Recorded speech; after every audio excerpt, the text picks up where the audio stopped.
어린아이들이 말을 배울 때 다양한 방식으로 언어를 습득해. 입을 보고 또 느낌을 보고 행동을 통해서 그런 언어에 대한 상황을 이해하면서 온몸으로 받아들인단 말이야.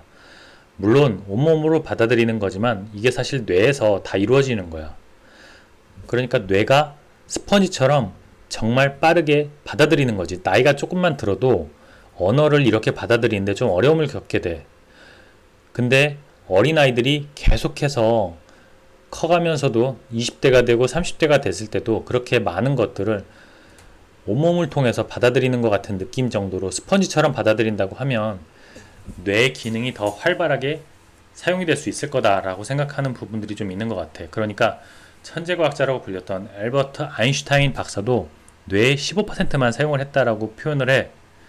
일반인들은 보통 10%만 사용한다고 하고, 하지만 테드 강의에서 일반인이 대부분이, 그리고 과학 관련 교사들도 이런 미신을 상당히 믿고 있대.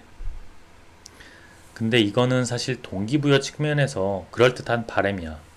사실 사람이 넘어지려고 하면 이제까지 사용하지 않았던 운동과 관련된 뇌부위가 운동을 열심히 해서 넘어지지 않게끔 막아준단 말이야. 몸의 균형을 잡아주는 거고, 예를 들어서 숙제를 해야 될 때, 시험을 봐야 될 때는 또 다른 부분에 전도엽에 관련된 뭐 브로드카 에어리어? 브로드만 에어리어라고 하지. 이런 부분에 대한 활동이 적극적으로 이루어지는 부분이 분명히 있어. 부분적으로. 하지만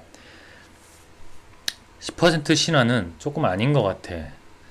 물론 이게 정확하게 밝혀진 건 아니야. 뭐 사이언스에서 밝혔다고 얘기할 수도 없어. 왜냐면 뉴로사이언스, 뇌과학은 아직 완벽하게 밝혀지지 않았기 때문에 잠에 대한 것도 그럴 것 같다라는 이야기가 있을 뿐이지 명확하게 밝혀진 부분이 없어.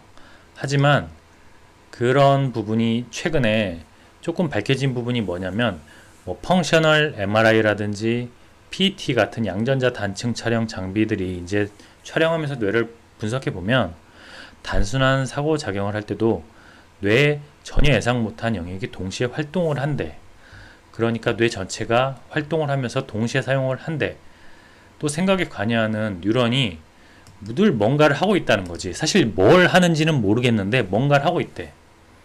그러니까 덩치가 몸무게의 2%밖에 안 되는 뇌지만 전체 산소 소비량의 20%를 사용하는 뇌가 그 용량의 90% 이상을 평소에 놀리고 있다라고 얘기하는 것 자체가 비상식적인 일이라는 거지.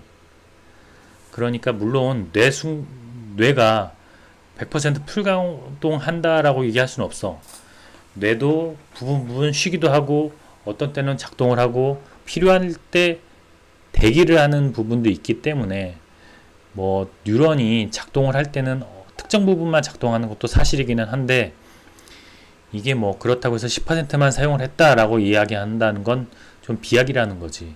그러니까 뇌과학에 대해서는 누가 정답이다라고 사실은 말은 할 수 없어.